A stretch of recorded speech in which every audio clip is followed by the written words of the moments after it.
Wewe Gombel. Malam itu begitu sunyi, hanya suara jangkrik dan angin yang berdesir di antara pepohonan tinggi. Di sebuah desa terpencil, seorang anak laki-laki bernama Jaka berjalan sendirian di jalan setapak yang membelah hutan kecil menuju rumahnya. Usianya baru 8 tahun, namun keberaniannya sering membuat ibunya khawatir. Ia baru saja pulang dari rumah temannya setelah bermain hingga lupa waktu. Bulan purnama menggantung di langit, cahayanya menembus celah dedaunan, menciptakan bayangan yang bergerak seiring hembusan angin. Tiba-tiba, langkah kaki Jaka terhenti.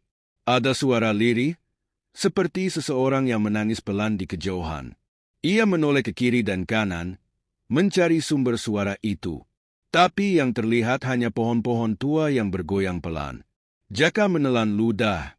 Meskipun takut, rasa penasaran mengalahkan ketakutannya. Ia melangkah lebih dalam ke arah suara itu, menyibak semak-semak yang tingginya hampir sepinggan. Jantungnya berdetak semakin cepat ketika ia melihat sosok perempuan berambut panjang duduk membelakanginya. Tubuhnya membungkuk, menangis dengan suara yang memilukan. "Bu, ibu kenapa menangis?" Suara Jaka bergetar. Perempuan itu perlahan-lahan menoleh, dan di bawah cahaya rembulan, wajahnya terlihat begitu pucat, matanya cekung dengan tatapan kosong. Senyuman aneh terukir di bibirnya, membuat bulu kuduk Jaka berdiri. "Jaka, kemarilah, nak." Suara perempuan itu begitu lembut, seolah membelai jiwa Jaka, membuatnya kehilangan kendali atas tubuhnya sendiri. Kakinya bergerak tanpa ia sadari, mendekat ke arah perempuan itu. Namun, sebelum ia benar-benar sampai, suara pekikan keras terdengar dari balik pepohonan. "Jaka, lari!" Itu suara kakek Margo, tetua desa. Seperti terlepas dari sihir yang menahannya, Jaka tersentak dan mundur dengan tubuh gemetar. Wajah perempuan itu berubah mengerikan, matanya membesar, mulutnya menganga lebih lebar dari manusia biasa, memperlihatkan deretan gigi tajam berwarna hitam. Rambutnya berkibar liar, tubuhnya melayang, dan dari balik selendang lusuh yang dikenakannya, terdengar suara anak-anak menangis. Jaka ingin berteriak, tapi suaranya tercekat di tenggorokan. Kakek Margo berlari ke arahnya, menarik tangannya dengan paksa, dan menyeretnya keluar dari hutan itu. Sesampainya di rumah, ibu Jaka langsung memeluknya erat, air matanya tak terbendung.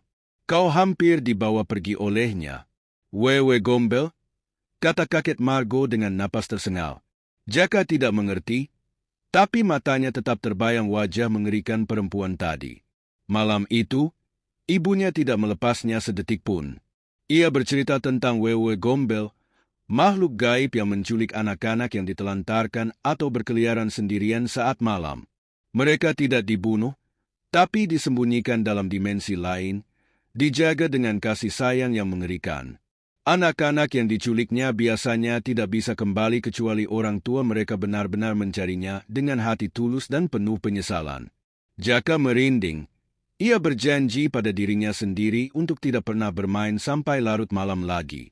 Namun, kisah ini belum berakhir. Keesokan harinya, desa digemparkan oleh berita menghilangnya 2 anak kecil, Rina dan Bayu, yang belum kembali ke rumah sejak sore kemarin. Orang tua mereka menangis, berteriak-teriak memanggil nama anak-anaknya. Beberapa warga langsung menyisir hutan, membawa obor dan mengucapkan doa-doa perlindungan. Jaka, meskipun masih ketakutan, merasa bersalah. Ia yakin Wewe Gombel telah kembali. Dan kali ini, ia tidak hanya menampakkan diri, ia benar-benar mengambil korban. "Ini bukan pertama kalinya," bisik kakek Margo. "Dan jika tidak dihentikan, akan ada lebih banyak anak yang hilang." Malam itu, desa dipenuhi ketegangan. Para lelaki dewasa berjaga di perbatasan hutan, membawa parang dan air garam sebagai perlindungan. Angin bertiup lebih dingin dari biasanya, seolah membawa firasat buruk. Dari dalam rumahnya, Jaka tak bisa tidur. Ia terus teringat wajah Rina dan Bayu yang selalu bermain bersamanya. Rasa takutnya berubah menjadi tekad. Ia tidak ingin tinggal diam. Dengan hati-hati, Ia menyelinap keluar dari rumah, melangkah ke arah hutan dengan membawa sebuah lentera kecil. Jika Wewe Gombel benar-benar ada, maka ia harus mencari tahu bagaimana cara mengalahkannya. Langkah Jaka terhenti di tempat ia pertama kali bertemu sosok mengerikan itu. Ia berusaha mengingat setiap detail yang dikatakan kakek Margo. Wewe Gombel menculik anak-anak yang tidak dicintai atau merasa ditinggalkan. Hanya orang tua yang sungguh-sungguh mencintai anaknya yang bisa memanggil mereka kembali. Tapi bagaimana jika ia sendiri yang memanggil makhluk itu? Dengan napas tertahan, Jaka berbisik, "Wewe Gombel, kembalikan mereka?" Suaranya gemetar, tapi penuh keberanian. Hening, tidak ada jawaban. Tapi kemudian, angin berputar kencang, pohon-pohon bergemuruh, dan suara tawa menyeramkan menggema di sekelilingnya. Dari kegelapan, sosok perempuan berambut panjang itu muncul lagi.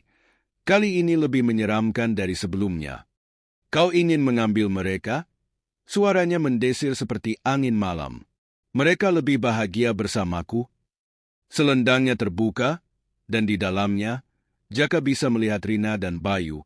Wajah mereka kosong, mata mereka memancarkan kebingungan, seolah mereka sudah lupa siapa diri mereka. Jaka menahan tangis. Ia tahu ia tak bisa melawan makhluk ini dengan kekuatan, tapi mungkin dengan kata-kata. Mereka punya keluarga yang mencintai mereka. Aku juga punya. Kami tidak ingin pergi bersamamu. Wewe Gombel menatapnya tajam, matanya berkilat marah. "Kau tahu apa tentang cinta, anak kecil?" Suaranya berubah menjadi jeritan mengerikan. "Aku hanya mengambil mereka yang ditelantarkan. Aku mencintai mereka lebih dari siapapun." Jaka merasakan udara di sekelilingnya semakin berat. Ia harus melakukan sesuatu sebelum semuanya terlambat. Dari kejauhan, terdengar suara tangisan dan teriakan orang tua Rina dan Bayu yang memanggil-manggil anak mereka dengan penuh kesedihan. Wewe Gombel tampak terkejut, tubuhnya bergetar, seolah kekuatannya melemah. "Mereka masih mencintai anak-anak mereka?" bisik Jaka. Dengan sekuat tenaga, ia berteriak, "Rina, Bayu, itu suara ibu dan ayah kalian. Dengarkan mereka." Cahaya rembulan tiba-tiba bersinar lebih terang, dan seketika, tubuh Wewe Gombel bergetar hebat. Anak-anak itu mulai sadar, mata mereka yang kosong kini kembali bersinar. Wewe Gombel menjerit, selendangnya berkibar, lalu dalam sekejap, ia lenyap di telan gelapnya malam. Saat fajar menyingsing, Rina dan Bayu kembali ke pelukan orang tua mereka, menangis sejadi-jadinya. Warga desa bersyukur, sementara kakek Margo menepuk bahu Jaka dengan bangga. "Kau telah melakukan sesuatu yang luar biasa, Nak," katanya. Tapi Jaka hanya tersenyum kecil. Ia tahu Wewe Gombel belum benar-benar pergi. Ia hanya menunggu, mencari anak-anak lain yang merasa sendiri dan terlupakan. Meskipun desa kembali tenang, Jaka tidak bisa menghilangkan perasaan was-was dari hatinya. Malam-malam berikutnya, ia sering terbangun oleh suara-suara aneh di luar jendelanya, seperti bisikan lirih atau tangisan samar yang datang dari arah hutan. Setiap kali ia mencoba mengabaikannya, bayangan Wewe Gombel kembali muncul di benaknya, dengan mata cekung dan senyuman menyeramkan. Ia tahu makhluk itu masih ada di luar sana, mengawasi, menunggu kesempatan untuk kembali menculik anak-anak yang lengah.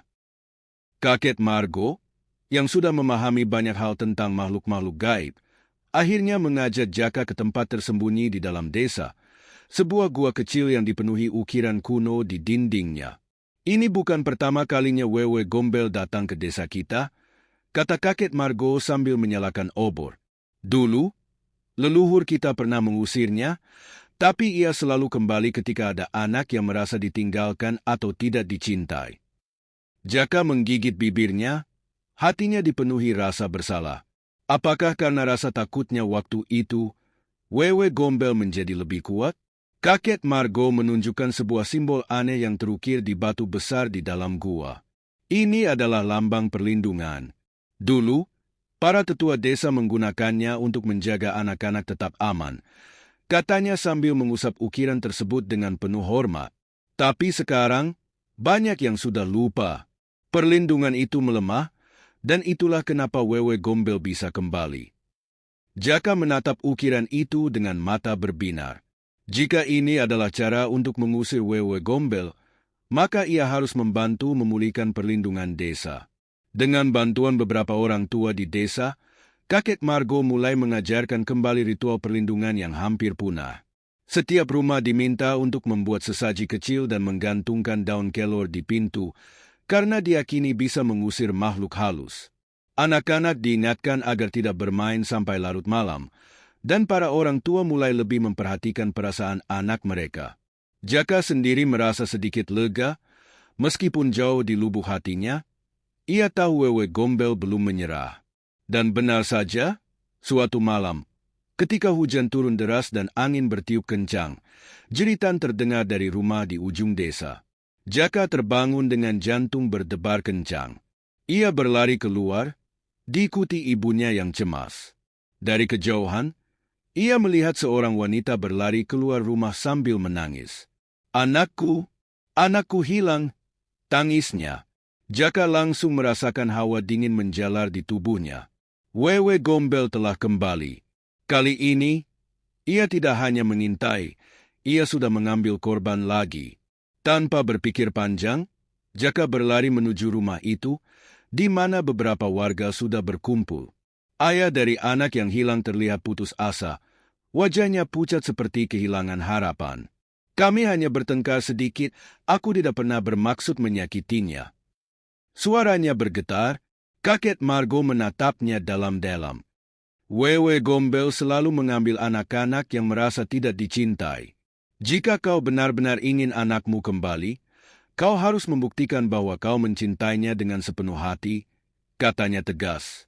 Malam itu, pencarian dimulai, beberapa warga membawa obor dan senjata, sementara sang ayah berjalan dengan air mata yang terus mengalir. "Nak, ayah mencintaimu, kembalilah, ayah mohon." Suaranya menggema di antara pepohonan. Tapi hutan terasa lebih gelap dan mencekam dari sebelumnya. Angin bertiup membawa suara bisikan yang mengganggu. "Mereka tidak membutuhkanmu, di sini lebih baik." Jaka menggenggam lentera di tangannya lebih erat. Ia tahu ia harus bertindak. Dengan hati-hati, ia melangkah lebih dalam ke dalam hutan, mengikuti nalurinya.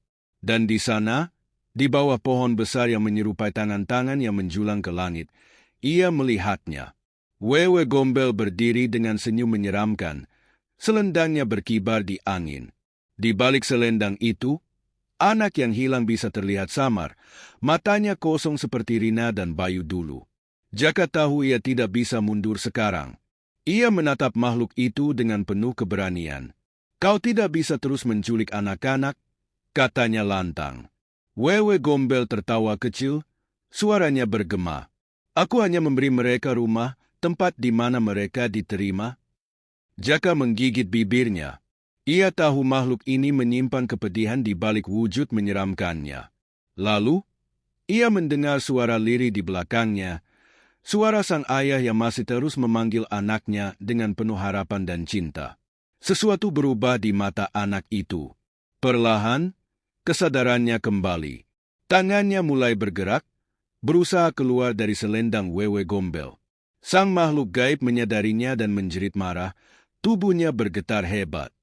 "Tidak, mereka milikku." Tapi kali ini, kekuatan Wewe Gombel melemah. Cinta yang tulus dari seorang ayah telah mematahkan pengaruhnya. Dalam sekejap, anak itu berhasil keluar dari selendang dan tubuh Wewe Gombel mulai memudar, tertelan oleh kegelapan hutan. Jeritan terakhirnya menggema di udara, sebelum akhirnya hening. Saat fajar menyingsing, anak yang hilang kembali ke pelukan keluarganya. Desa bersorak gembira, tapi Jaka tahu satu hal, Wewe Gombel tidak benar-benar musnah. Ia hanya tertidur, menunggu saat yang tepat untuk kembali. Namun kali ini, desa sudah siap. Mereka tidak akan membiarkan ketakutan menguasai mereka lagi. Dan Jaka, ia belajar sesuatu yang berharga, bahwa ketakutan tidak bisa dihindari, Tapi keberanian untuk melawan ketakutan itu adalah hal yang lebih kuat. Hari-hari berlalu dengan damai setelah kejadian itu. Desa yang tadinya dilingkupi ketakutan perlahan kembali normal. Para orang tua lebih memperhatikan anak-anak mereka, memastikan tidak ada lagi yang merasa diabaikan atau sendirian. Ritual perlindungan yang diajarkan kakek Margo terus dilakukan setiap malam. Doa-doa dipanjatkan, dan daun kelo digantung di setiap rumah. Meski begitu, Jaka masih merasa ada sesuatu yang mengganjal di hatinya. Setiap malam, ia masih bermimpi tentang Wewe Gombel. Bukan dalam wujud mengerikan seperti sebelumnya, tapi dalam sosok seorang perempuan yang menangis di tengah hutan. Dalam mimpinya, perempuan itu tampak kesepian, memeluk selendangnya erat-erat seolah sedang melindungi sesuatu yang sangat berharga. Mereka semua meninggalkanku, aku hanya ingin dicintai. Suara lirih itu menggema di kepalanya setiap kali ia terbangun. Jaka tidak tahu apakah itu hanya mimpi, atau mungkin ada sesuatu yang lebih dalam tentang makhluk ini yang belum ia mengerti. Suatu malam, ketika bulan kembali bulat sempurna di langit, Jaka mendengar suara dari luar jendelanya. Bukan suara tangisan, melainkan sebuah bisikan. Jaka, kau ingin tahu kebenarannya? Suara itu begitu halus, hampir seperti tiupan angin.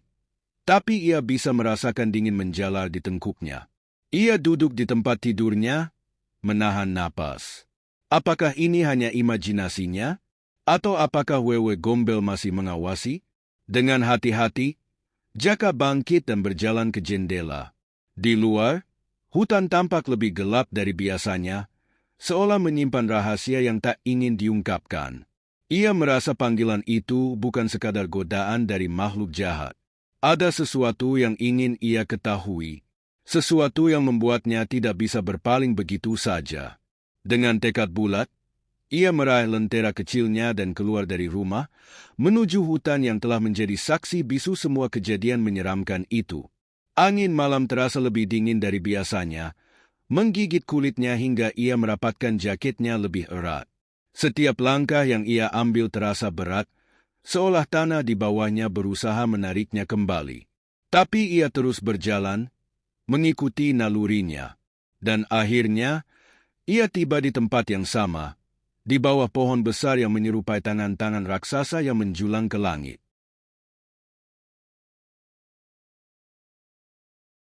Di sana, Wewe Gombel berdiri. Tapi kali ini, ia tidak tampak menyeramkan. Ia hanya berdiri diam, rambut panjangnya tergerai menutupi wajahnya. Selendangnya melilit tubuhnya erat-erat. Ia tidak melayang, tidak menampakkan gigi tajam atau mata cekung yang mengerikan. Ia hanya diam, seperti seseorang yang telah lelah bertarung. Jaka menelan ludah, tapi ia tidak mundur. Siapa kau sebenarnya? Suaranya bergetar, tapi ia tetap berdiri tegak. Wewe Gombel perlahan mengangkat wajahnya, dan untuk pertama kalinya, Jaka melihat sesuatu yang berbeda di matanya. Bukan hanya kegelapan dan amarah, tapi juga kesedihan yang begitu dalam. Aku dulu seperti mereka, seorang ibu yang kehilangan anaknya. Suaranya bergetar, hampir seperti suara manusia biasa. Aku tidak ingin menyakiti mereka, aku hanya ingin mereka bersamaku, agar aku tidak sendirian. Jaka tercekat, ia tidak pernah berpikir bahwa Wewe Gombel bisa merasa kesepian. Ia selalu mengira makhluk itu hanyalah sosok jahat yang menculik anak-anak. Tapi sekarang, melihatnya seperti ini, ia merasa ada sesuatu yang lebih dari sekadar legenda mengerikan yang diceritakan turun-temurun. Apa yang terjadi padamu? Tanyanya pelan. Wewe Gombel terdiam lama sebelum akhirnya berbicara. Aku dulu seorang ibu, tapi aku kehilangan anakku. Mereka bilang aku gila. Mereka mengusirku. Aku mati sendirian di tempat ini, dan sejak saat itu, aku mencari anak-anak yang merasa sendiri. Seperti aku dulu. Suaranya semakin lirih. Jaka merasakan hatinya mencelos. Ia tidak pernah membayangkan bahwa di balik semua teror yang terjadi, ada sebuah kisah yang begitu menyedihkan. Tapi mereka punya orang tua mereka, katanya lembut. Mereka tidak ingin meninggalkan rumah mereka. Mereka dicintai. Wewe Gombel menatapnya lama, lalu menundukkan kepala. Mungkin aku yang tidak pernah ingin mengerti. Suaranya hampir seperti bisikan. Aku hanya takut bahwa aku akan selamanya sendirian. Jaka terdiam. Ia ingin mengatakan sesuatu, tapi apa yang bisa ia katakan pada roh yang telah terluka begitu dalam? Beberapa minggu setelah kejadian itu, desa mulai benar-benar merasa tenang. Tidak ada lagi anak yang menghilang, dan bisikan malam yang dulu sering terdengar pun menghilang sepenuhnya. Namun, meskipun semuanya tampak kembali normal, Jaka merasa ada sesuatu yang masih menghantuinya. Malam-malamnya masih dipenuhi dengan mimpi aneh. Dalam tidurnya, ia selalu kembali ke hutan, berdiri di bawah pohon tua tempat Wewe Gombel menghilang. Dalam mimpi itu, suara wanita itu masih terngiang di telinganya, bukan lagi sebagai ancaman, tetapi sebagai sebuah bisikan penuh kesedihan. Aku hanya ingin dicintai. Kata-kata itu berulang-ulang, semakin lama semakin pelan, seolah-olah perlahan memudar. Jaka mencoba mengabaikan perasaan itu, mencoba meyakinkan dirinya bahwa semuanya sudah selesai.